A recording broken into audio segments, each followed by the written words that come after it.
बिहार में हैं और आप दवा अपनी जान बचाने के लिए खा रहे हैं, तो अब हो सकता है वही दवा आपकी जान ले ले। क्योंकि बिहार में नकली दवा का कारोबार धड़ल्ले से चल रहा है, जिसका खुलासा खुद पुलिस ने किया है। तो अगर आप बिहार में दवा खरीदने जा रहे हैं, तो सबसे पहले आप अच्छे से उस दवा की जांच कर लीजिए। कहीं ऐसा ना हो जिस दवा को आप अपनी बीमारी ठीक करने के लिए खरीद रहे हैं, वो आपकी जान ले डूबे। और खासकर जो लोग ब्लड प्रेशर के रोगी हैं, उनके लिए ये खबर बहुत जरूरी है। आपको आगे खबर में हम बताएंगे कि कैसे बिहार से लेकर उड़ीसा तक ब्लड प्रेशर की नकली दवा का धंधा किया जा रहा है और कैसे कम पैसे में दवा को बेचकर व्यापारी खूब पैसा कमा रहे हैं।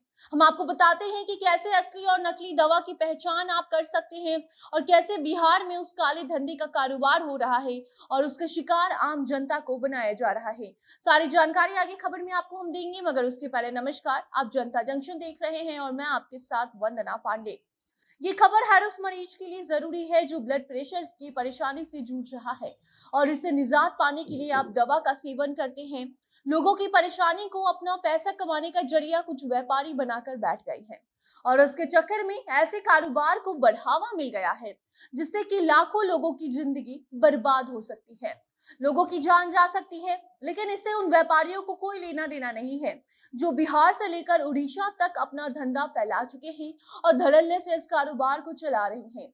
तो अगर आप बीपी की दवा का सेवन करते हैं तो इस खबर को आप अच्छे से देखिए, क्योंकि ब्लड प्रेशर के नकली दवा का काला धंधा मार्केट में किया जा रहा है और इसे बिहार में ही नहीं बल्कि बिहार से लेकर उड़ीसा तक इस कारोबार को फैलाया गया है। जहां आपको पैकेट में दवा दिए जाते हैं वो आपको देखने में असली लगेंगे, लेकिन उसके अंदर आपको नकली दवा भरकर दी जा रही है और इसका खुलासा पुलिस ने किया है। जहां बिहार के धंधेबाजों को गिरफ्तार भी किया गया है और इस काले धंधे की पोल अब धीरे धीरे खुलने लगी है। आपको बता दें, उड़ीसा पुलिस उस समय चौंक गई जब उन्हें ये जानकारी दी गई कि ब्लड प्रेशर की नकली दवा मार्केट में बेची जा रही है। कटक बाजार की ये घटना है जहां नकली दवा बेचने के आरोप में 2 लोगों को पुलिस ने गिरफ्तार किया है और अब धीरे धीरे इस पूरे गिरोह का पता चल रहा है। पूछताछ जब गिरफ्तार किए गए आरोपी से की गई तो ये पता चला कि जो नकली दवा कटक में सप्लाई हुई है वो करने वाला कोई और नहीं बल्कि बिहार ही है। बिहार के 2 लोग कटक में जाकर नकली दवा सप्लाई कर रहे हैं और वहां भी अपने बिजनेस के जरिए लोगों को बेवकूफ बनाकर खूब कमा रहे हैं।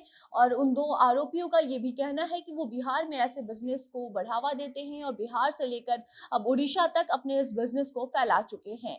मिली जानकारी के मुताबिक बिहार के रहने वाले हरीश कुमार और आलोक कुमार मिश्रा नाम के 2 व्यक्ति हैं जो इस धंधे को उड़ीसा तक फैला चुके हैं।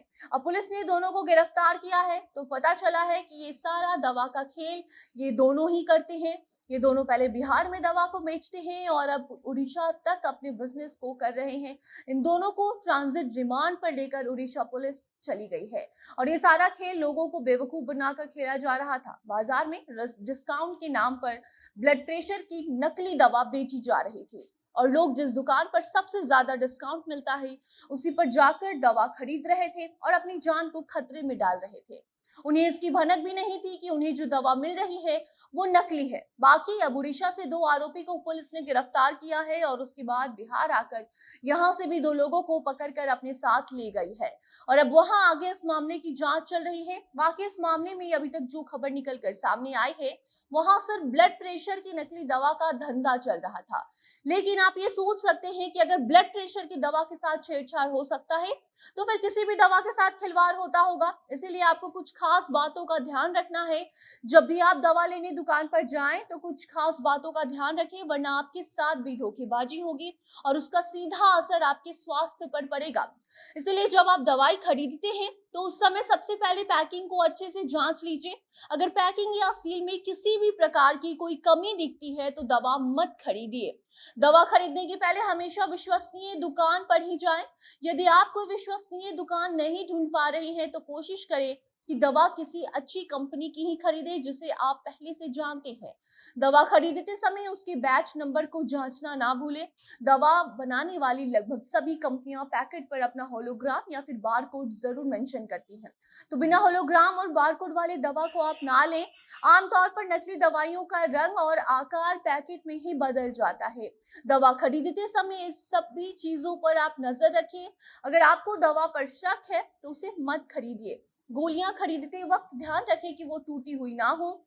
क्रैक या फिर पाउडर जैसी कोई भी दवा ना लें। अगर पॉसिबल हो सके तो दवा खरीदने के बाद उसे अपने डॉक्टर को दिखा लीजिए। डॉक्टर नकली दवाइयों को आसानी से पहचान लेते हैं।